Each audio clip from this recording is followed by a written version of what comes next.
Underdark, room 1. Yes.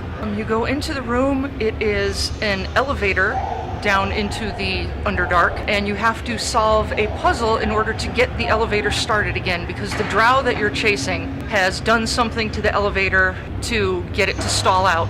So you have a crystal that you have to place into these little areas in the correct order in order to reset the elevator so it works and can get you downstairs again. And how long do you have to get the crystal into all the spots?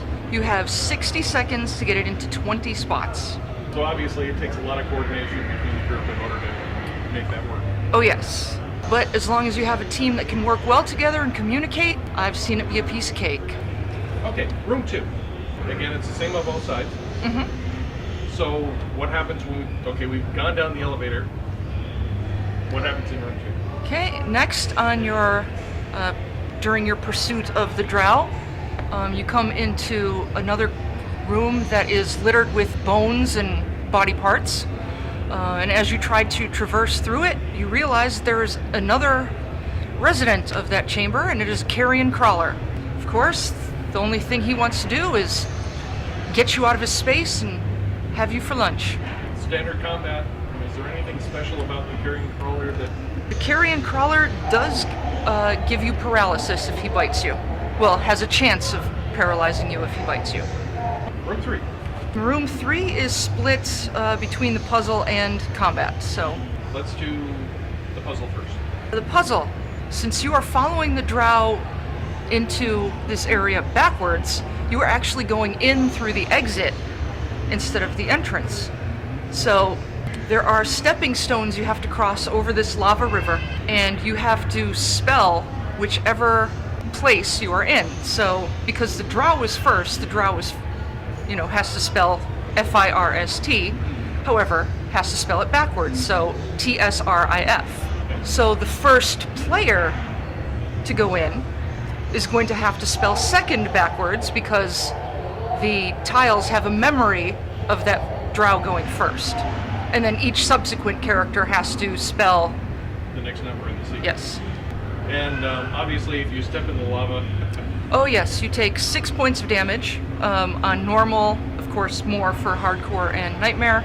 But then you are floated with the river to the other side, and then you have to wait there for your next party members to come through. Room 3 combat. In room 3, you are walking into a room with a couple of mushrooms, but also hidden within those mushrooms is a living mushroom who shoots some spores at you and causes an hallucinogenic effect, which, if you are not careful, instead of attacking him, you may attack one of your fellow party members. And what determines when you attack a party member? Depends on what the AC you hit is. If you hit an even AC, you hit the creature. If you hit an odd AC, it is your party member. Room 4. Room 4. The Salamander. When you go into this room, you will notice that it is a very warm room because there is a flame salamander hiding in the corner. If you get too close, you will take radiant heat damage. So it is best to use missile weapons against this creature so that you don't take the damage from its heat aura. Of course, cold items help against it, do a little bit more damage. Fire items or fire spells, yeah, they're not so good against this one. And if you hit the salamander, you also take damage. If you are doing melee combat, yes.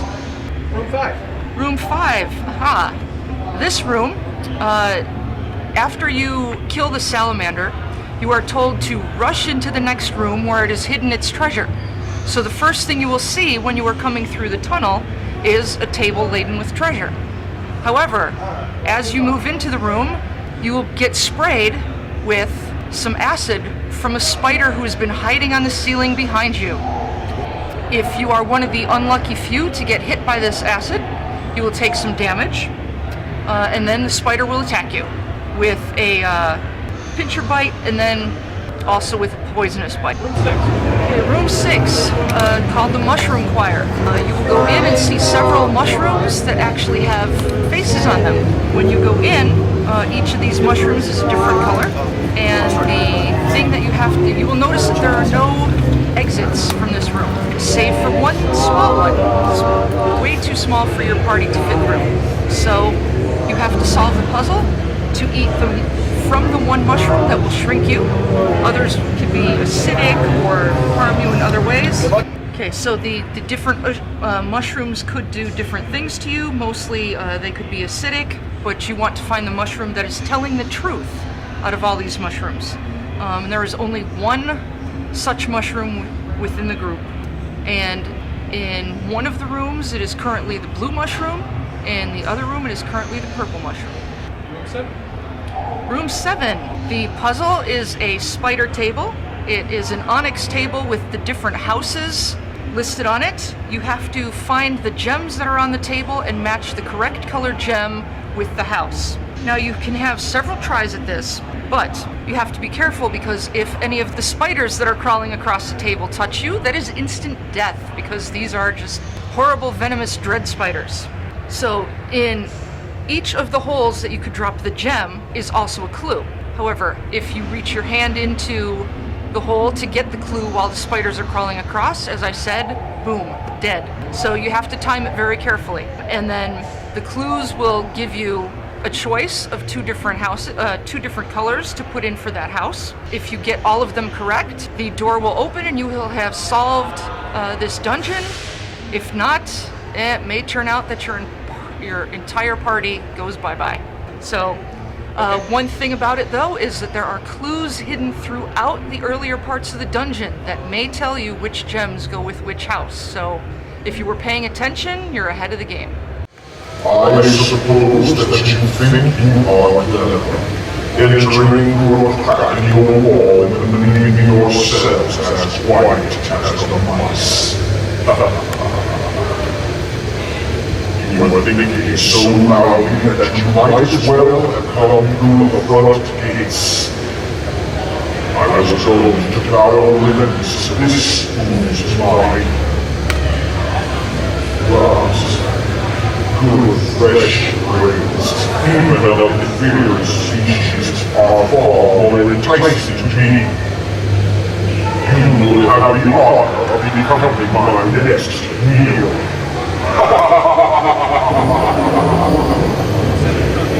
Room 7 combat.